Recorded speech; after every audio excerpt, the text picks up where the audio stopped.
Please be seated.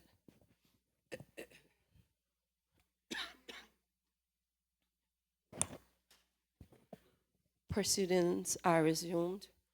When I took the break, I wanted to ascertain about the issue raised by the Honorable Minister of Planning as it related to the order paper, being that the claim stated was that the order paper he saw, or the information he had last night, differed from what is before the House this morning. I am reliably informed by my clerk and the deputy that that is the case, that this morning 3 items were added to the ordered paper, being items 10, 11, and 12. I inquired as to the methodology and the local standard and the authority for so doing, and was informed that a round robin was carried out. I then inquired whether there was a majority vote emanating from the said round robin, and was again reliably informed that there was a majority.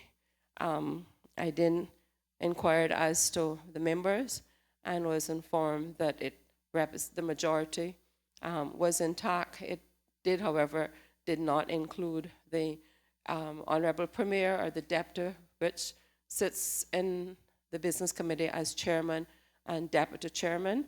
And I will now invite the Honorable Premier to speak as to that procedure that was taking place, because neither was the Speaker notified that there was a change or a difference on the order paper. Honorable Premier. Thank you, Madam Speaker.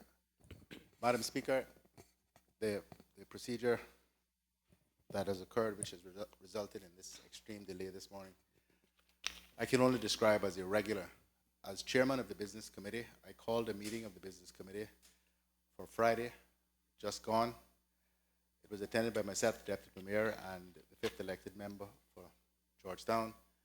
The Leader of the Opposition and the Deputy Leader of the Opposition were absent with apologies.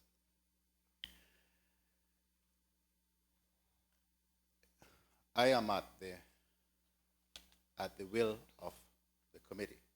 Whatever the committee decides, the committee decides. But as chairman, I want to make this clear. If this House no longer wishes me to be chairman, then I am at the will of the House. But as long as I am chairman, business of the committee will not be conducted without my knowledge. I gave no instruction. I was not consulted about proposed changes to the order paper. I gave no instruction for a round robin to be circulated. I had no knowledge of it. The Deputy Chairman had no knowledge of it. The Speaker had no knowledge of it. I checked with my PA to see whether or not an email had been received saying that there were changes being made to the order paper. There was none. I left here, Madam Speaker, minutes to 9 last night. So, Madam Speaker, I am not going to make a big noise about the fact that the 3 motions which had not been considered by Business Committee are on the paper, because obviously it is the will of the majority that they stay on. But I'm making it very clear that if my chairmanship is an issue, I will put it to the House and we will reconstitute the Business Committee so that those that are on the Business Committee understand what the rules are and how the business of the House is to work. This is the House of Parliament. There are rules, and we are all bound by the rules. The majority always has its way, and the opposition has the majority on the Business Committee. I'm not objecting to that. But no one is entitled to circumvent the procedure and order the circulation of business of the committee by round robin without reference to the chairman, the deputy chairman, or the speaker. I recognize the member from Easton and the fifth elected member from Georgetown. Member from Easton, what's your point, please? Thank you, Madam Speaker. By way of explanation from my perspective, and I believe from the members on this side as well. Madam Speaker, let me first say that to the Premier, as chairman, I support his position. Protocol would expect that the chairman ask for round robin or seize a round robin and approve prior to it being circulated. So I want to get that straight, get that clear from this side. Member from Easton, so that the chair is following you as well. It says that it's appropriate that the chairman seize or approve a round robin. It's appropriate that the chairman request a round robin, or at the very least seize it prior to the circulation. The reason, and I don't want to get in an argument with it, but I just want to make sure, because this is important procedure and protocol, irrespective who the chairman is, the chairman is the chairman, that it's established. Otherwise, we could end up where we're ending up this morning. So that's why I'm taking the time to go through, you being a veteran member as well, to make sure that is correctly stated for the sake of the record. The issue that I have with what you said with the second part, but at a minimum seize, if the chairman, if it's appropriate for the chairman to say who then has the genesis for authorizing a round robin if it's not the chairman. Well, Madam Speaker, I believe that the staff, if they get works that was not on the prior business committee meeting, then it is up to the staff to consult with the chairman to see if he needs. So what I'm saying is they would initiate it, but he needs to see it and approve it before it goes to round robin. And I may not have explained that properly. Okay. So, having said that, Madam Speaker, I want it to be made very clear. The Premier spoke of he will not accept anyone trying to circumvent the committee. And I totally agree with him. I want to make it abundantly clear that neither myself nor any member here received any notification of a round robin, nor did we receive any order paper, which has become the norm to have that circulated as a draft the day before, because most months you'll come, they'll add more things on or whatever, which is the business committee's prerogative. We did not, personally, I did not try to circumvent anything. When I came here this morning at a few minutes to 10, it was on my desk. The member from this side who is on that committee will be able to explain his position, but I had no knowledge, nor did any of the other four have any knowledge of any order paper last night. Now, I understand that the member from the side who is on the committee received the round robin this morning, and so he will have to explain that. But, Madam Speaker, I agree with the Minister, the Premier. If we do not want him to be the chairman, then we need to make that known. I have never questioned the chairmanship. It has gone on because those are the provisions we have operated under and must operate under until we change the standing orders and the rules of this legislature. So I have no problem with his intervention and his position that he has taken, Madam Speaker. I agree with him wholeheartedly. He's the chairman. Until such time, he must remain the chairman. I recognize the Honourable fifth elected member from Georgetown. Madam Speaker, I just rise to clarify what the Honourable Premier may be insinuating. I came here at 10 minutes to 10 this morning, and I got a round robin that I signed, and it was being circulated. I assumed, whether incorrectly or correctly, that he had knowledge of that and it was being circulated so that everybody could sign. No private members' motions were submitted after the time frame.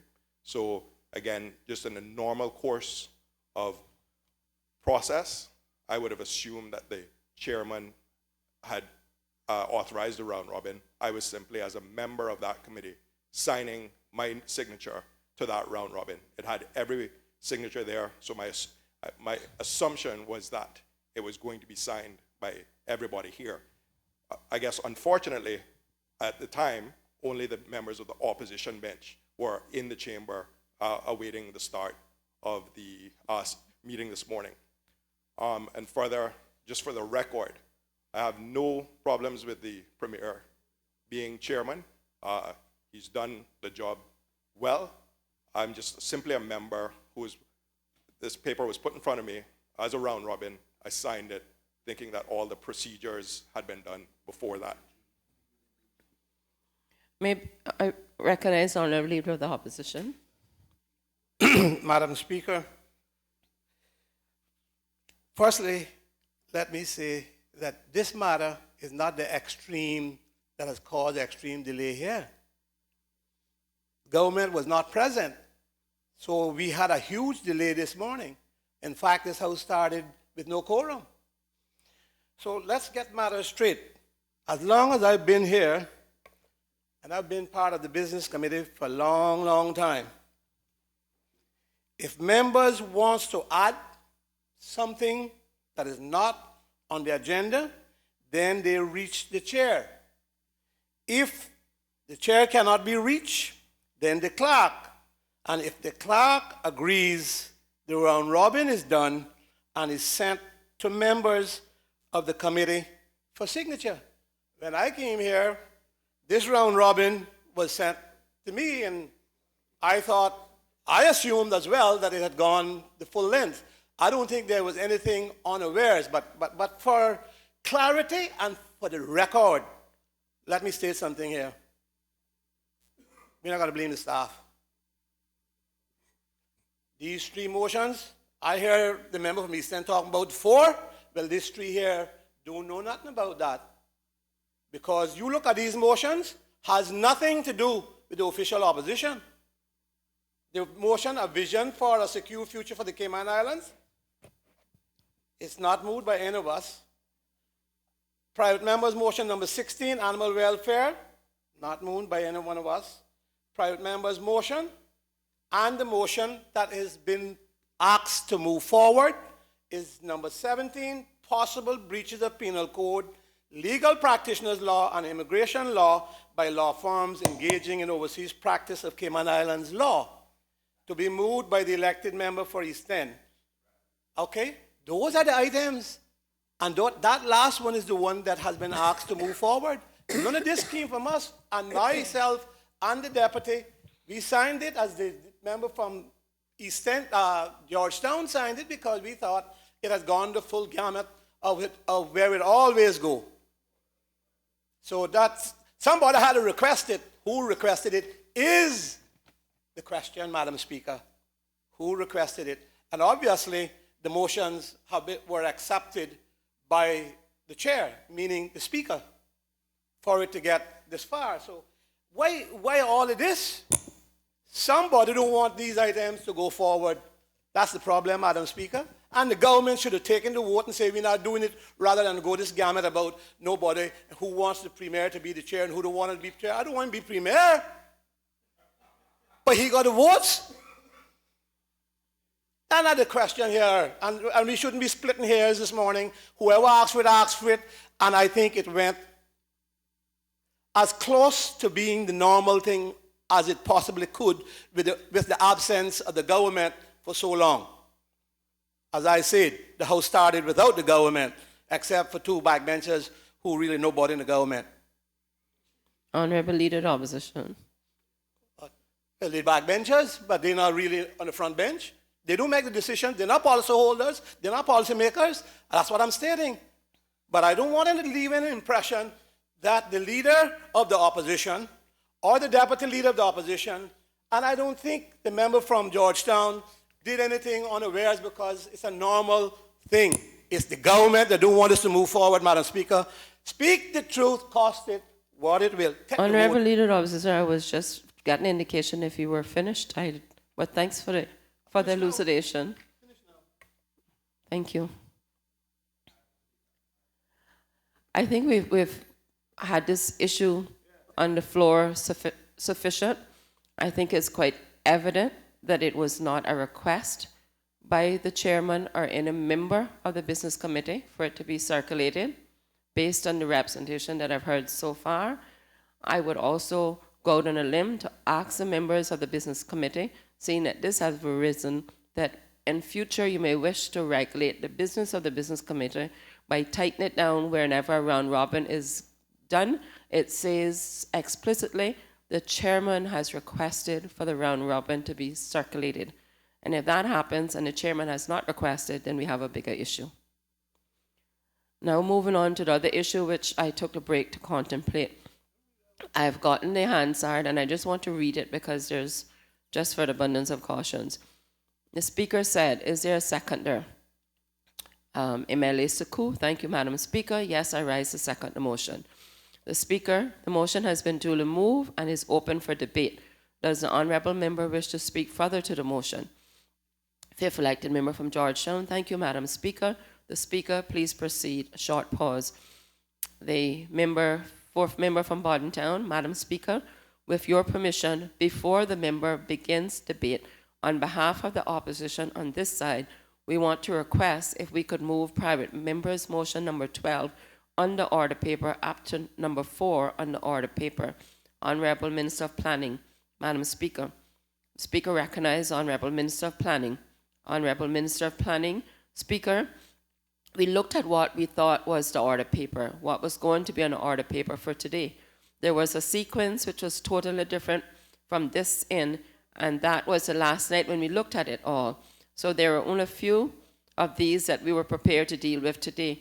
And I understand exactly what is taking place. So if we have to vote on that, I would ask you to suspend for 5 minutes that my colleagues can have a chance to look at it in audible interjections. Member from East End. Madam Speaker, I wish to second the motion. The Speaker, member from East End, I just want to take a few minutes for myself. The member has said that the order paper he saw last night differed from the order paper this morning. Member of Planning, the sequence, Madam Speaker, the sequence and the number of items from what I understand. I just want to take a few minutes to meet with my staff to find out whether this was the case and why it was added. If members are please remain in their seats, and we took the adjournment. I wanted to take time to read that because after having spent some of the time listening to it and the audio, I asked Ms. Deborah to print it out to ensure, because as you would see, the fifth member from Georgetown moved his motion. It was properly seconded by the fourth member from Bordentown. I then went on with the debate. Mr. McLean, the member from Easton, wanted to second the motion. As the Hansard accurately reflects, there's only one motion that's currently on the floor that was moved by the member from Georgetown and Bordentown. Mr. Suku, the member from Bordentown, he asked, with your permission, before the member begins debate, on behalf of the opposition, we want to request, as members would know, standing orders does not prevent for two motions to be on the floor at the same time. The options are for the motion which is correctly and appropriately before the floor to continue and run its ambit and course, or for those members to withdraw that motion if it feels that it's priority for number 12 item to come forward. If that's the case, then we put it to the vote and move on. If not, we will move on as the rules give permission for the fifth member from Georgetown with his motion at this time. Member from Easton, you had an inquiry. Sorry? That's the motion that is properly before. Certainly, please proceed. Madam Speaker, I just rise to, after you read the Hansard, ask for a point of clarification. Is it that the government bench got the order paper last night, but we on the opposition bench only got it this morning after the motion was signed? Honorable Premier, I'm not sure. I'd have to ask this. I didn't see another order paper except what you have this morning. No, Madam Speaker. I simply asked the clerk, we were meeting to talk about the private members' motions to prepare who would address them. I simply asked the clerk for a copy of the bit of the order paper that had the list of private members' motions and the order in which they came so we could properly prepare. That's all. No mystery. Which, Madam Speaker, was exactly what we agreed in Business Committee in that order. Member from Easton. Did you have a point? If not, the fifth elected member from Georgetown.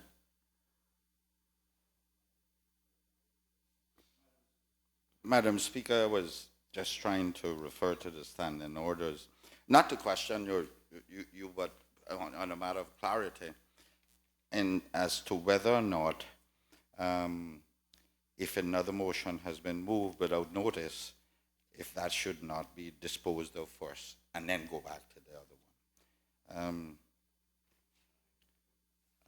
I believe 9, I believe it is. I know it's 24 about motions. Without notice is 9. Yeah.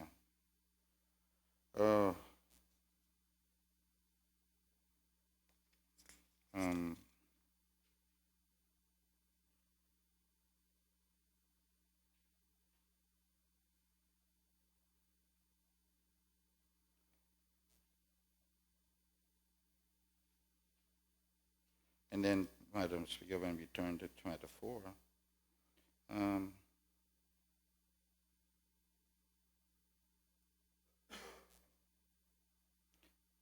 Madam Speaker, I guess we need to do some research on it and see exactly how it is from a procedural perspective.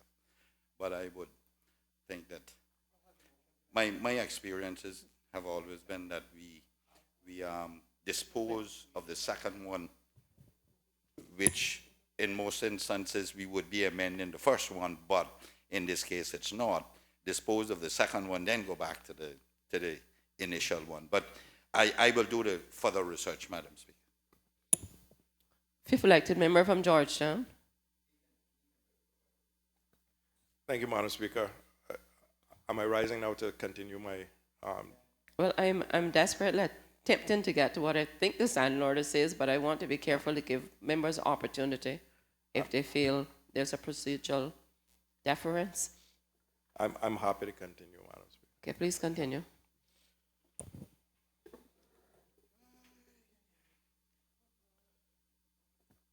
Madam Speaker, where I left off was I was about to speak to the motion and begin my remarks. Madam Speaker, the availability of good quality professions is a prerequisite to all of the primary industries. And the concern has been raised by constituents of mine, and that I agree with, is that a number of the professions are completely unregulated. And some which are regulated have regulations which are outdated and need to be brought up to date. The concern being that we need to ensure that the quality of professional services is ensured and maintained. And also, Madam Speaker, going further, if a professional acts improperly, then there's a way to sanction that person, including the ability to stop them from practicing.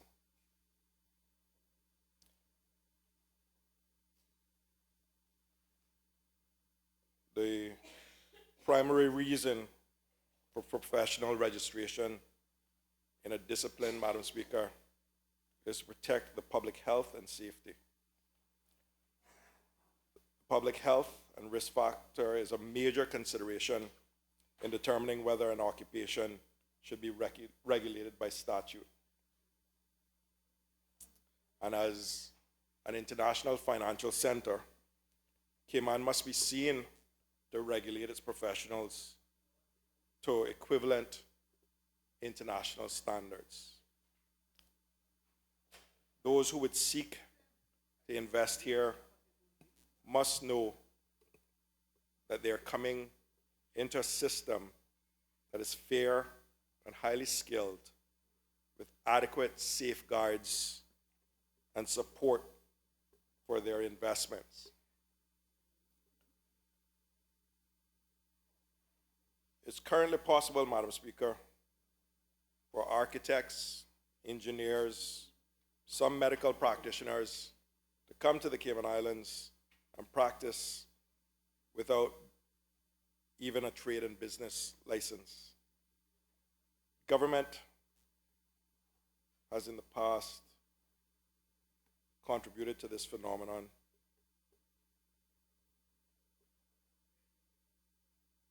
And has even set up tenders to favor overseas groups of professionals. And this does not allow, and I'm not talking about this government, Madam Speaker, I'm just talking about subsequent or past governments. So I don't want to be misinterpreted. Well, I'm saying it now for the record. And obviously, Madam Speaker, this does not allow for local businesses to participate and grow on an even footing,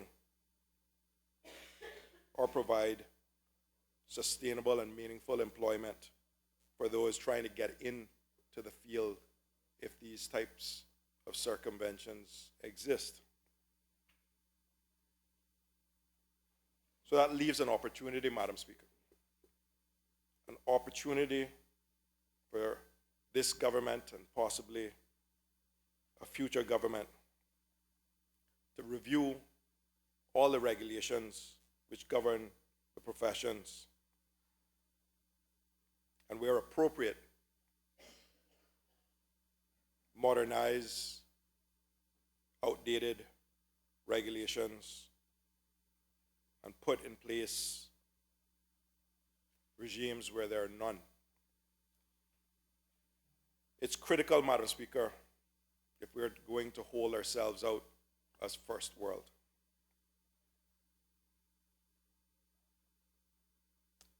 Madam Speaker, we can't have our cake and eat it too.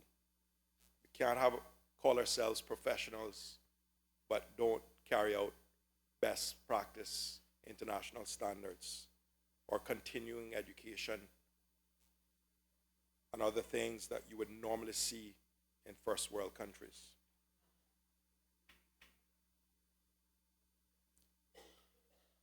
In fact, Madam Speaker, it should be a primary concern of governments in total because of jurisdictional risk, because of the fact that it aspires for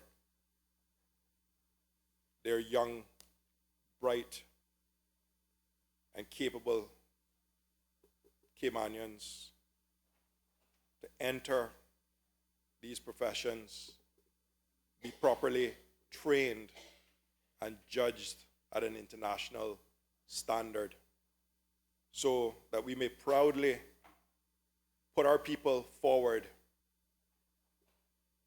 and say they are judged to be amongst the best.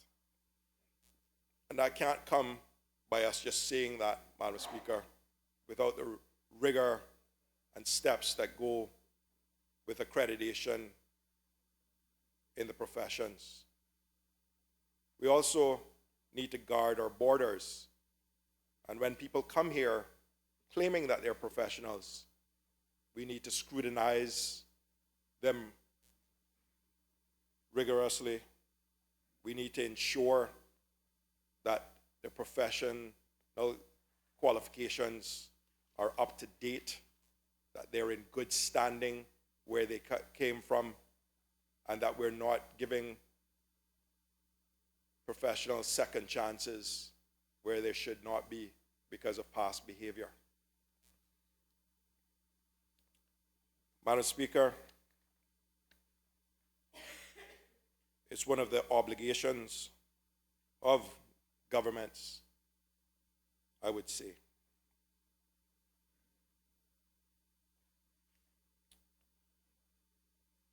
who accredits our professions in Cayman at the moment?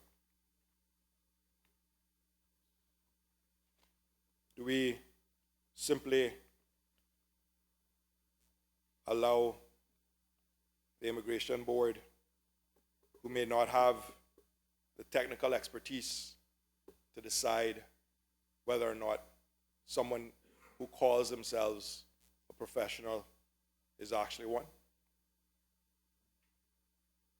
And if so, Madam Speaker, how can we be assured then that we have a first-class system, a first-world system? Have we looked at the rules governing the professions to ensure that they're not encapsulated into some time capsule of when they first were put in place with no checks and balances afterwards? Have we defined a professional, Madam Speaker? Because all too often we hear anecdotal evidence of people who call themselves professionals but may have been years in the past, have not kept up their professional qualifications, but no one checks. Checks and balances. Good governance.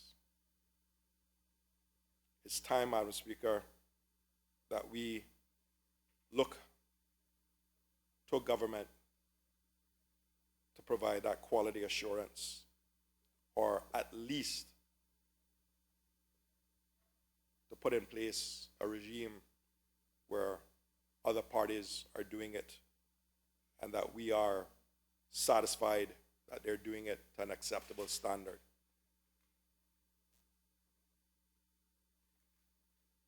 And whenever those parties are doing so, we need to ensure that they also, the ones making the decisions, the assessments, the accreditations, are held to a high standard and reviewed periodically. And if found wanting, we have the ability to replace them.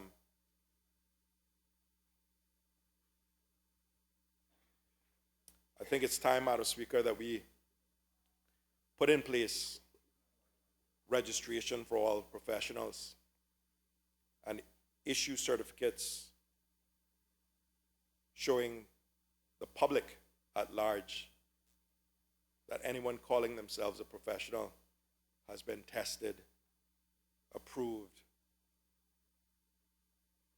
and have whatever identification or certifications there are by the country to show that public that someone is checking and safeguarding their interests. Because from a public policy perspective, we want to have the public feel secure that if they're going to give their hard-earned money to someone calling themselves a professional, that they are indeed current in their classifications and certifications, and that somebody has checked. Because it's incumbent on us to safeguard against illegal, improper, or unethical practices, to exercise disciplinary control over the registered professionals in our country. We also want to be able to track, Madam Speaker, the number of professionals in any category, as well as the opportunities for our people to enter those professions and to get the support, training, and if deemed capable, advancement opportunities. And you can't do that without proper data.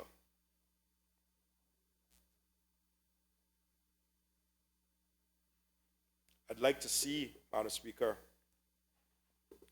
some sort of board put in place where they can make recommendations to Cabinet regarding laws that govern professionals. They can advise Cabinet on matters referred to the board, such as complaints,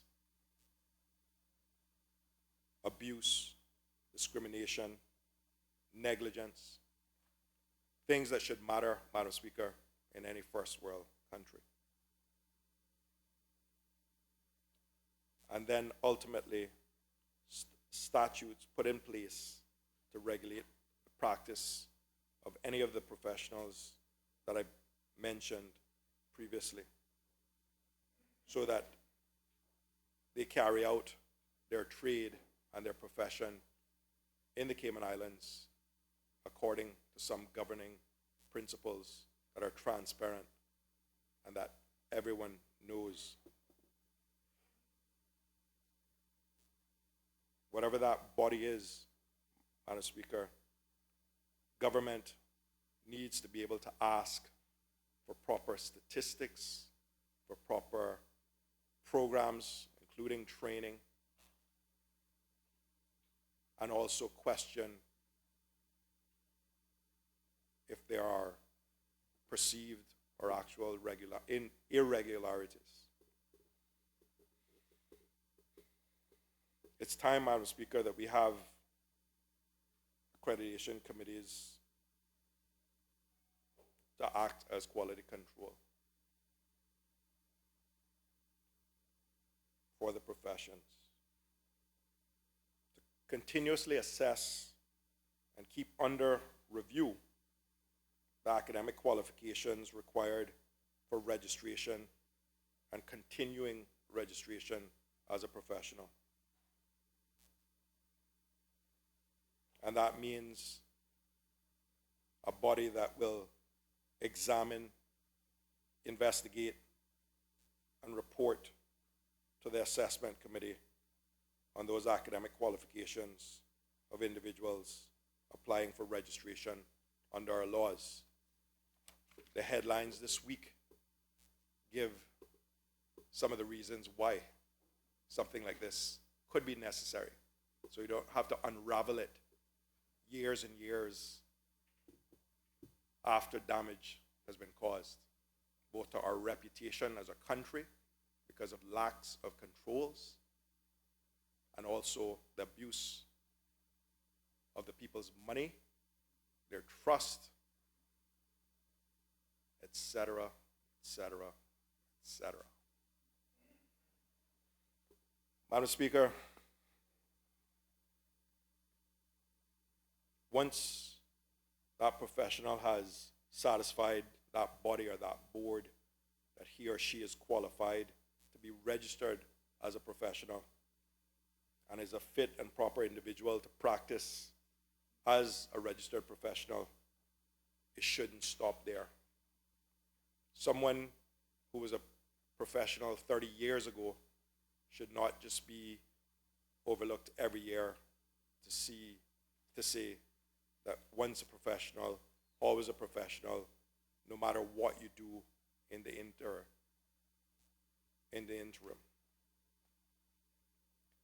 Madam Speaker, it's also very important as a country that we ensure proper background checks,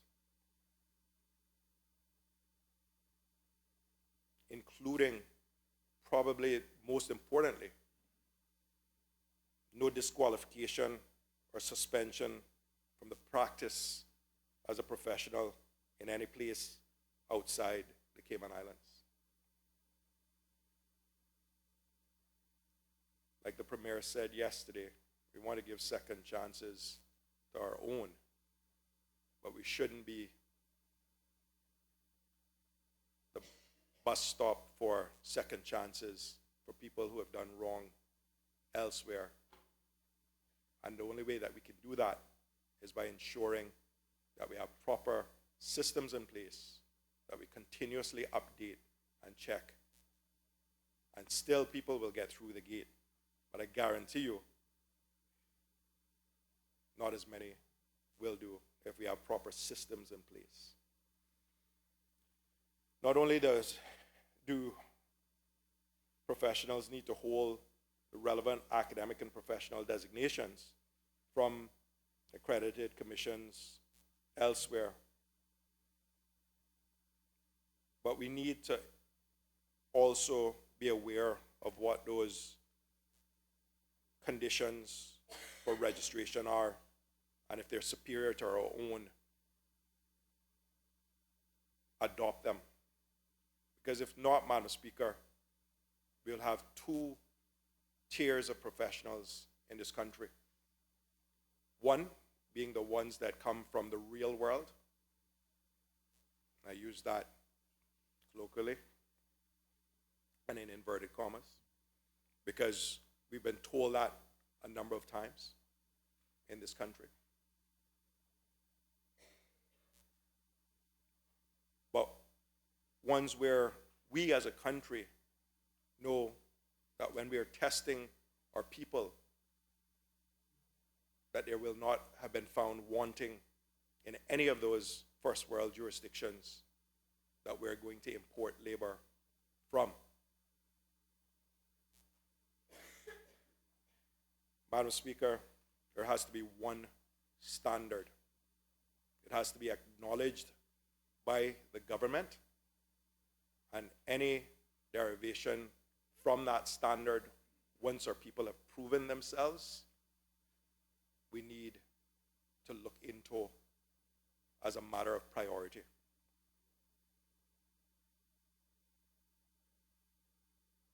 But we also need to gauge how many of our people are entering professional designations and professional occupations. And we need to ensure that those statistics show whether or not there are any anomalies in terms of hiring practices, training practices, and advancement practices of those professions. Because, Madam Speaker,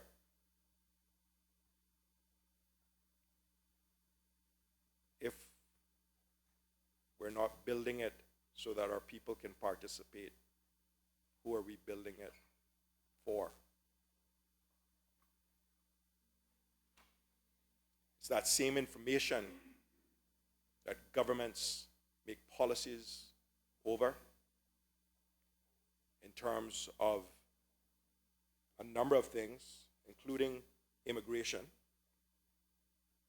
it's also the same information that we hold bodies of professions accountable, because the numbers won't lie in the end, even if we try to manipulate them for a time. Trends are trends are trends. Indisputable in the end.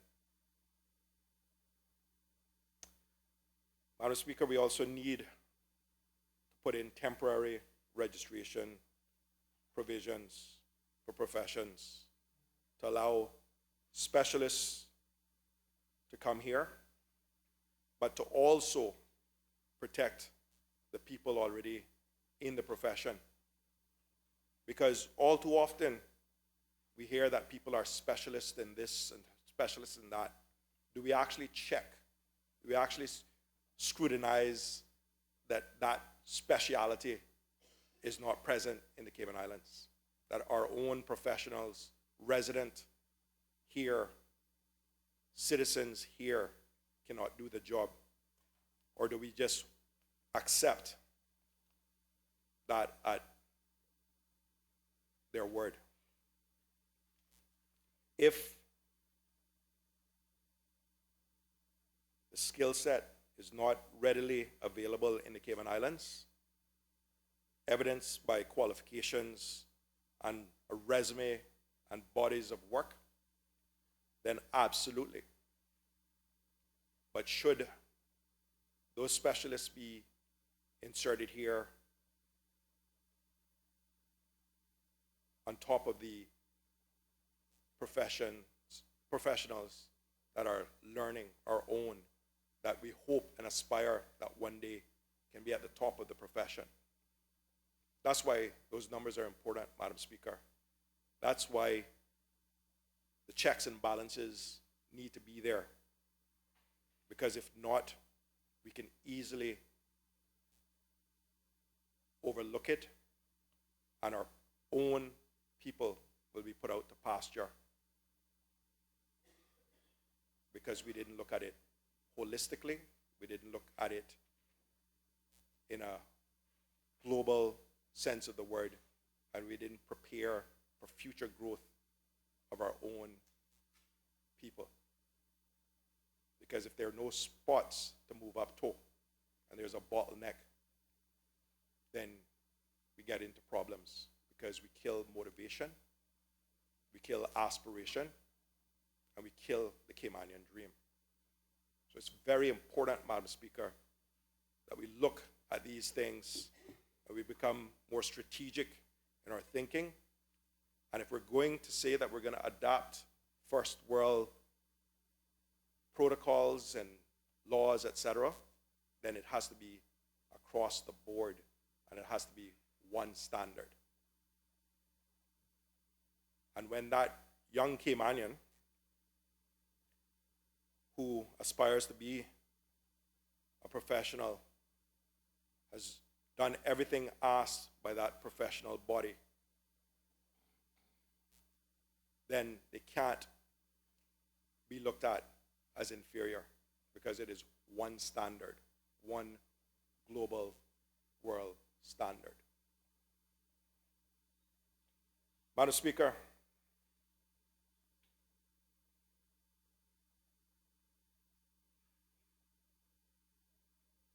those boards or commissions or whatever we want to call them have to operate with standards, both standards of conduct, standards of ethics. And anyone found wanting will need to be sanctioned in whatever ways that are set out in the governing rules of those professions. That includes refusal to register someone as a professional, be it Caymanian or otherwise, suspension temporarily of the right to do so. When there are complaints that are substantiated, there needs to be the ability for those bodies to act. Because again, we need, from a governance perspective, to show the public that if they go to a professional, we have found that they're not wanting, and that at the very least, there's some quality assurance that they have the proper skill set, they have the proper credentials, and they're continuing to polish their craft. And they're also living up to obligations of being good corporate citizens, ensuring that Caymanians enter the profession, are trained in the profession, and are advancing at a reasonable rate if they're capable. If not, we're allowing persons to come here, create their own rules, follow them, and there are no checks on their powers.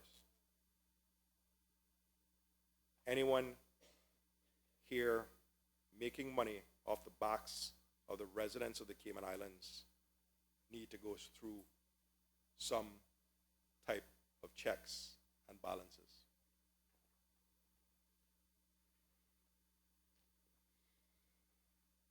Madam Speaker, in codes of conduct and codes of ethics, we have to also ensure that people are carrying out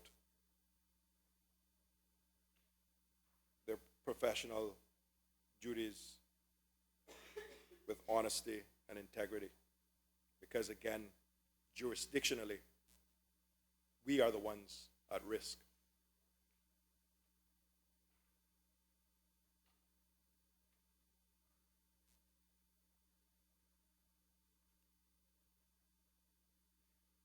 Madam Speaker, our immigration law should also be considered whenever we are granting professional designations. When an applicant for registration made under applicable law is not a citizen of the Cayman Islands.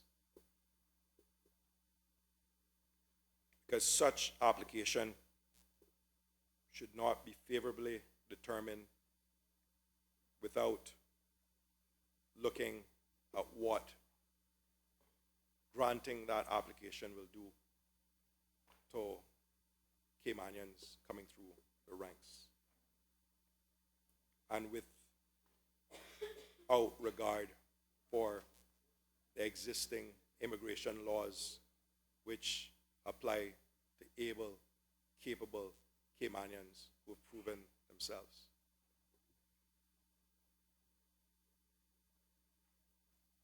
We need to set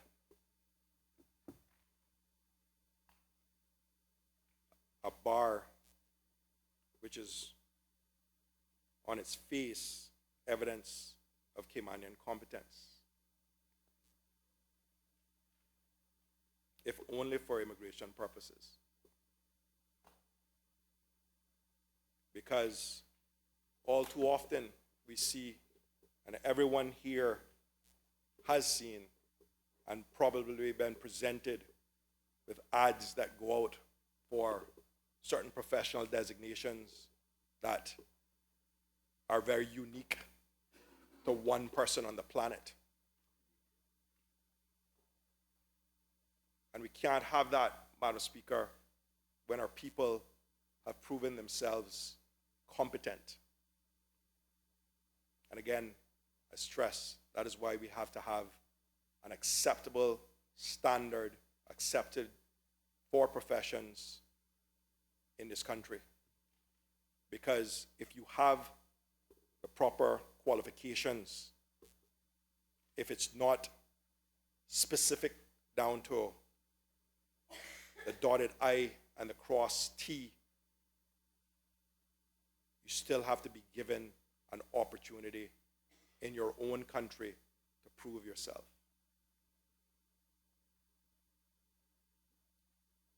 And we as a government will need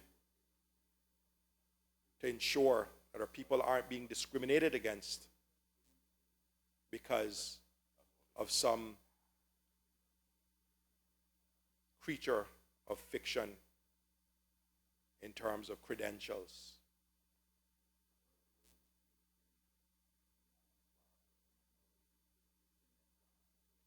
"20 years experience to answer the phone," Madam Speaker, comes to mind.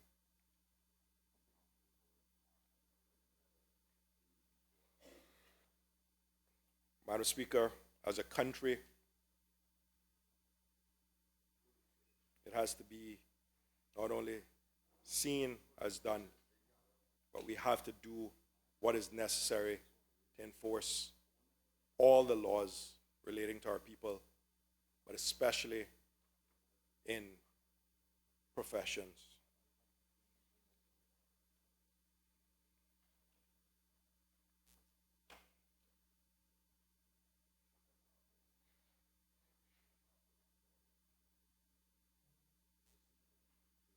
Madam Speaker, we also have put in procedures and processes where complaints are handled in the most discreet way while ensuring fairness. Because, Madam Speaker, all too often do we hear, both anecdotally and specifically, that people feel that they're discriminated in certain professions. And whatever body we put in charge of those professions needs to be able to take on board these complaints and to ensure that they're either founded or unfounded without putting the complainant in harm's way. Because that's what's happening, Madam Speaker, in a number of the professions. People that complain get blackballed immediately. And so their career, for all intents and purposes, is stymied. And you can't put a finger to it, but people will come to you and say, this is happening, but I don't want my name being used because I'm afraid of repercussions. We need to give our people the surety that there are enough checks, balances, and protections, including whistleblower protections, to ensure that they can come forward with complaints. And again, over time, we will see a trend if there is a trend, and we can act accordingly. Madam Speaker, those types of procedures will also negate some of the tricks of the professions, which include payouts and confidentiality agreements, where people are then, hands are tied, and then the professions claim there are no incidents as such, because those people have signed over basically their voice. Madam Speaker, we need to get a better picture of what is going on in our professions. And the only way to do that is to ensure that we have the proper checks and balances in the system. It's good governance, Madam Speaker, for any government, any country.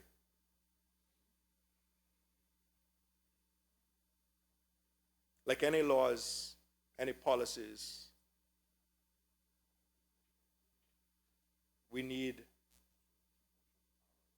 to look at what they're intended to do, what ills they're designed to cure, and how they benefit the country and its people. Because again, if we're creating laws that don't benefit the country and our people, then I beg the question again, why are we doing it? Who are we doing it for? To get fees so people can get their foot into the door, or do we want them to be eventually in the driver's seat by putting in proper procedures so that we can ensure that they're not only getting hired, they're getting trained, and they're eventually getting promoted? And again, the data will tell you that, because we need, as a country, to have our people who are born with wooden spoons in their mouths to aspire to something better, especially if that something better is being practiced and done from these islands, if they are capable. Madam Speaker, being a Caymanian should not be a qualification, but neither should it be a disqualification. So who is supposed to be checking, Madam Speaker? I would beg to say that it's this honorable House, the people that are making the laws and the policies that need to be held accountable to the people, because we act on behalf of them and for them. Madam Speaker, data. And I'm going to say something that the media is going to find controversial once again. We need to track Caymanians versus non-Caymanians, Caymanians who were Caymanians when they entered professions, and Caymanians who became professionals after they came to Cayman, or came to Cayman as professionals. Because, Madam Speaker, as a country, here's why that's important. If we lump everybody into one big pool, the statistics can say a number of things. They can say that we've got a whole lot of Caymanians in a profession, so we don't really need to focus on that profession. But here's why that's important, Madam Speaker. And I beg anyone in this honorable House to get up and say otherwise. When the laws of this country were put in place and policies initially, the intent of those laws were that our people could rise with the tide that the laws and the policies were supposed to create. If we do not make that distinction, how do we know that those laws, those policies are doing what the initial intent was? How do we know that we're preparing our people to take up positions of influence in our country, to reach certain socioeconomic heights if they're able, willing, and capable? How do we tell our kids that they need to aspire to greater things, that they need to apply themselves, if we don't make that distinction? And in these professional bodies, Madam Speaker, I think the distinctions need to be kept on a register, and we need to be able to track the progress of our people, because we're aspiring that at some point in time, those that are able and capable will get entry into training and advancement. I'm certainly not here to make laws that are going to benefit people that will become Caymanian in time. I'm here to benefit people that are Caymanian, no matter where they came from, Madam Speaker. But it can't be that one set of Caymanians are excelling and another set isn't. And we as a government, we as a people, don't find fault with that. The numbers will speak out, but we need to collect the data in a way that we can track this. And it has nothing to do with xenophobia. It has nothing to do with being anti-expat. What it is being pro-Caymanian and taking this role in a manner that it's supposed to be. Madam Speaker, in the past, I've been called by certain members here anti-expat and anti-business. I think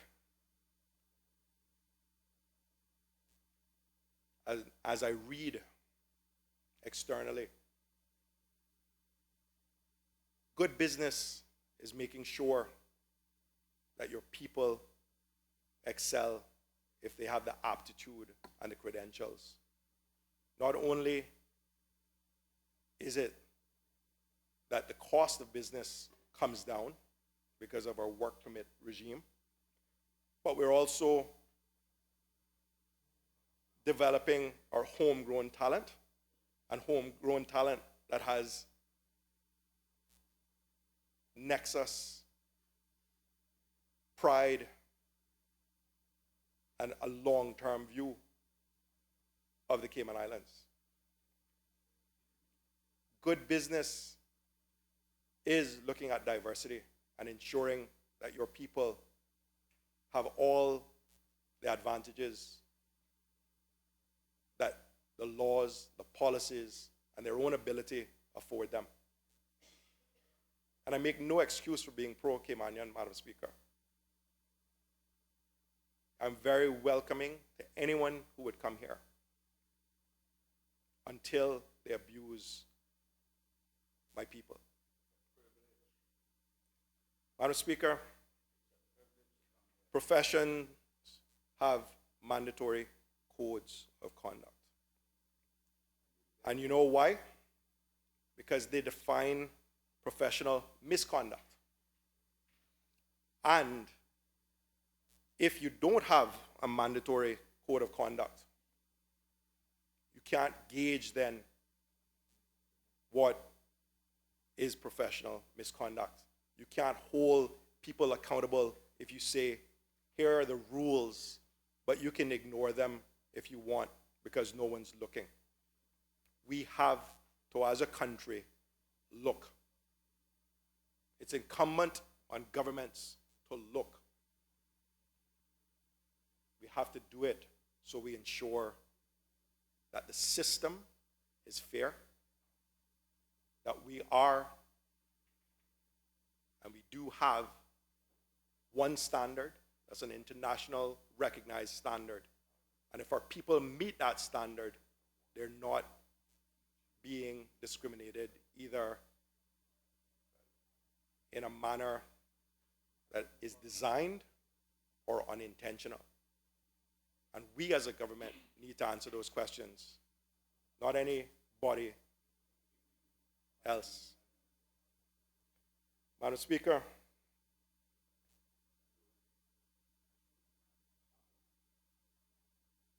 in my past life,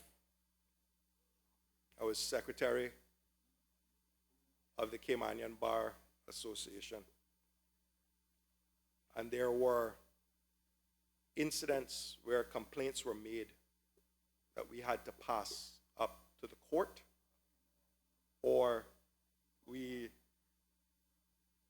because we didn't have the ability to deal with professional misconduct or claims that people were coming here with shady past. And we couldn't do anything to stop those individuals if the court didn't do anything. Honourable Member, at the risk of interrupting your train of thought, is this a convenient time for the luncheon break, or would you wish to continue until 1 o'clock? Madam Speaker, if I could just finish this sentence, I will gladly defer to my learned and more senior colleagues who may find what I'm saying an interruption into the regular luncheon activity. Please proceed. Madam Speaker, professional bodies or those boards set up by the government need to be able to stamp out examples of people using Cayman as a second chance opportunity. If they've been found wanting in another jurisdiction and it's something that is significant, we need to send the message that we do not want them here, because it will sully our reputation and it will also at some point in time make us look like we are farce. Madam Speaker, we need to look at the professions, and I will continue after lunch. Thank you, Madam Speaker. The House will now take its luncheon break and reconvene at 2:15 p.m.